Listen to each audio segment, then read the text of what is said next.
বাইতুল মাকদিসের মানুষরা বলে দিছে, আল্লাহ আপনি আমাদের কাছ থেকে নেন, যতক্ষণ পর্যন্ত আপনি খুশি না হন আপনি আমাদের কাছ থেকে নেন, আমরা প্রস্তুত আছি।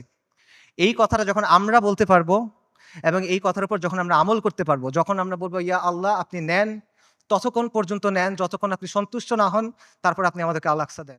আল কুদস জিহাদের মাধ্যমে মুক্ত হবে, কিন্তু এই জিহাদের দরজা কেউ এসে আপনার জন্য খুলে দিবে না।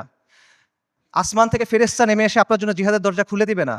জিহাদের দরজা খুলতে হবে তাওহীদ আর হাদিদের শক্তি দিয়ে। খুলতে হবে না, ভাঙতে হবে এটা।